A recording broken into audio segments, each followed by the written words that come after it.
Bom dia, boa tarde ou boa noite para você que está nos escutando. Como vocês já estão cansados de saber, eu sou Arion Camargo, responsável pelo RI da Asset, e esse é mais um quadro Valor Explica. E dessa vez eu estou trazendo o nosso CEO e gestor, Daniel Pegorini, que já tem anos e anos de experiência no mercado, para uma conversa especial sobre debentures. Bom, Daniel, explica para quem está nos escutando o que são essas tais de debentures. Vamos lá, Arion. De maneira bem sintética, assim, numa lógica um pouco menos formal, é um nome assim mais pomposo que se dá para os instrumentos que as empresas usam para tomar dinheiro. Então, vamos lá. Digamos que você, como pessoa física, de repente resolve tomar um empréstimo no banco. Você vai lá falar sobre o empréstimo e aí, de repente, eles podem te propor alguma coisa como um consignado ou como uma linha de capital de giro para pessoa física e etc. Esses nomes, eles são nomes que se dá para os instrumentos que você usa para tomar dinheiro, para tomar aquela dívida. As debentures, elas são um instrumento financeiro que é regulado pela CVM, pelos aí, reguladores do sistema do mercado de capitais, Anbima, inclusive. É o nome que se dá para esse conjunto de instrumentos que as empresas usam para tomar dinheiro. Então, debentures, de maneira simplificada, são instrumentos, é o nome que se dá para os instrumentos financeiros que as empresas usam para tomar dinheiro. Tá bom, Daniel. E por que uma empresa ela decide emitir uma debenture? Eu digo, quais são as vantagens para ela? Uma empresa, se você pensar nela de maneira simples, ela tem o que é chamado de estrutura de capital, e aí definindo aqui antes o que é estrutura de capital. Toda vez que uma pessoa vai montar uma empresa, e aí independe do tamanho dela, desde um pequeno restaurante até uma empresa gigante como é a Vale do Rio Doce, basicamente essa empresa ela tem que fazer investimentos. Vou aqui fazer uma simplificação de raciocínio. Digamos que você vai querer construir, vai querer montar uma empresa que é um restaurante. Bom, você sabe que para montar um restaurante você vai ter que investir no local. Você vai ter que produzir uma cozinha, você vai ter que criar uma ambientação, uma decoração, você vai ter que comprar equipamentos, você vai ter que construir um cardápio, vai ter que contratar pessoas para que ao longo do tempo o seu restaurante funcione. Então imagina o seguinte, você imagina que quando você vai montar o restaurante, você precisa lá de 100 unidades monetárias para esse conjunto de despesas, custos, despesas e investimentos que eu comentei aqui. E vamos dizer que você só tenha um pedaço desse capital. Digamos que das 100 unidades monetárias necessárias, você só tenha 50.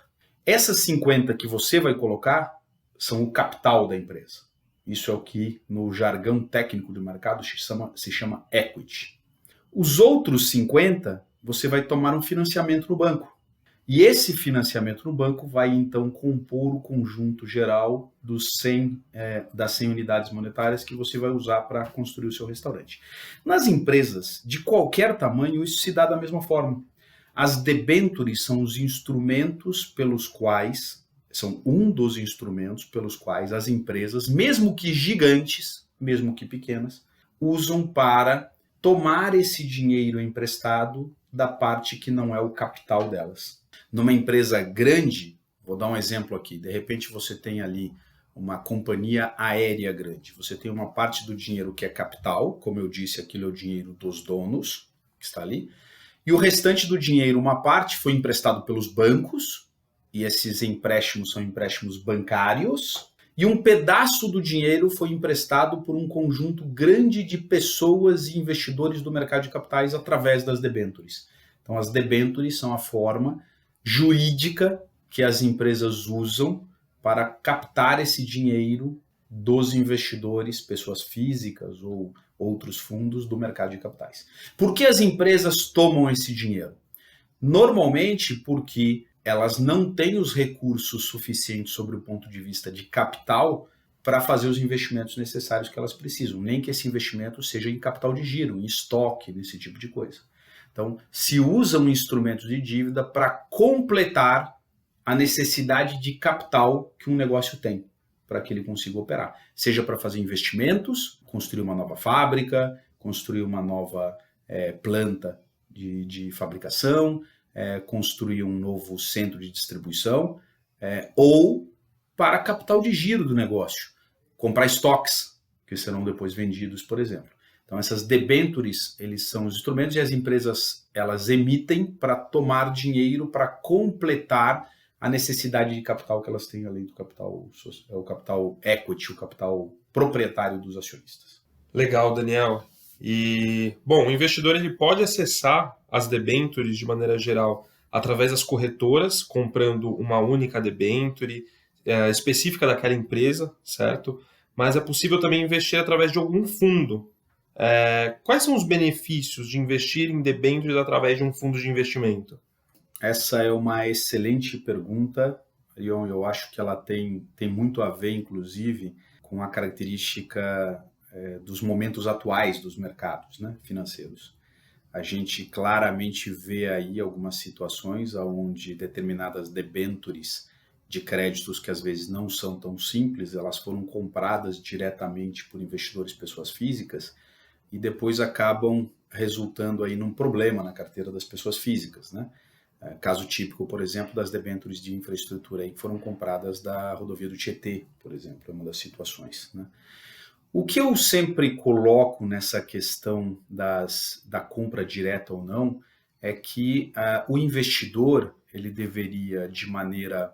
E aqui eu não estou colocando nesse contexto a questão das qualificações dadas pela CVM, Ambima, sobre o tipo de cada investidor, se é um investidor geral, qualificado ou profissional, né?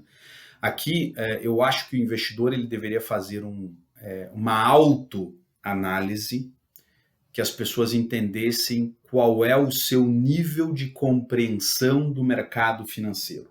Por que eu digo isso? Porque de acordo com o nível de compreensão de cada pessoa do mercado financeiro e até com o intuito dessas pessoas dentro do mercado financeiro, é que essas decisões deveriam ser tomadas. Vou dar um exemplo. De repente, você tem uma profissão, você se dedica super sistematicamente e profundamente à sua profissão. E os seus investimentos financeiros, eles acabam tendo uma dedicação pequena sua. Nesse contexto, por mais que você seja uma pessoa inteligente, formada e etc., você deveria ter os seus investimentos sendo geridos através de carteiras e portfólios que tem ali um acompanhamento de um profissional. Por quê? Porque a verdade é que você está com a sua dedicação e a sua atenção voltada para a sua vida profissional, e aquilo ali é uma parte da sua vida super importante, mas que você não tem o conhecimento suficiente, ou você não está suficientemente atento àquilo nos tempos que deveria. Então, você corre o risco, por exemplo, de repente comprar uma debênture de uma empresa que ao longo do processo, ao longo dos acontecimentos, acaba começando a ter problemas, e você sequer fica sabendo disso. Quando você vai ver, você já tem um papel que não tem mais valor de mercado, ou que perdeu todo o seu valor.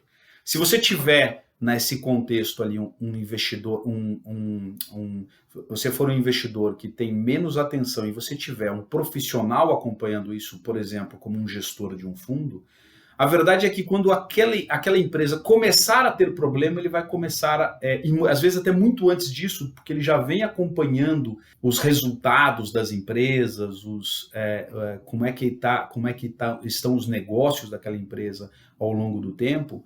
Ele já vem tomando as medidas preventivas ao longo do tempo, de forma que provavelmente quando um acontecimento como essa empresa ela falir ou ela pedir recuperação judicial, é muito possível que o gestor já tenha saído do papel, já tenha vendido o papel. Então o que eu digo se você é um investidor que de fato gasta um tempo relevante na sua carteira, e aqui eu vou fazer um formato, eu diria para você o seguinte: se você gasta mais do que alguma coisa como 20% do tempo que você assiste Netflix olhando os seus investimentos, talvez seja a situação que de fato você é uma pessoa que pode ter uma carteira direta de debêntures. Se não for este o caso, talvez a melhor forma de você cuidar das suas carteiras de investimento seja você não ter papéis, debêntures ou até papéis de outra natureza de crédito diretamente na sua carteira, mas através de fundos de investimento.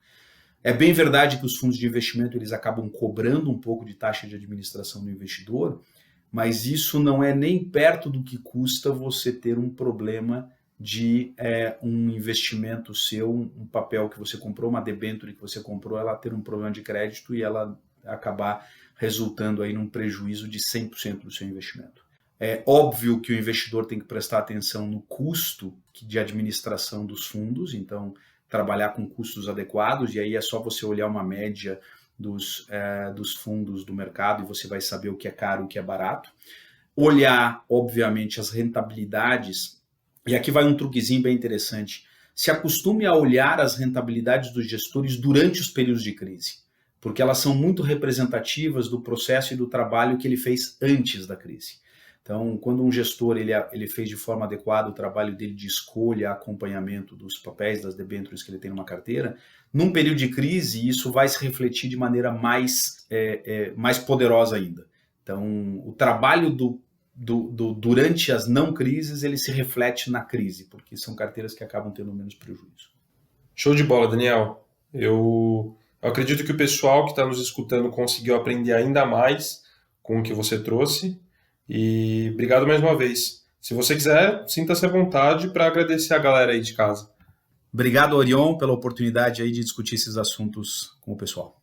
E se vocês têm dúvidas ou questões que queiram compartilhar conosco, escreve para a gente. O nosso e-mail é ri@valorinvest.com.br. Além disso, a gente está totalmente aberto nas nossas redes sociais. Instagram, LinkedIn e o YouTube. A gente se vê na próxima.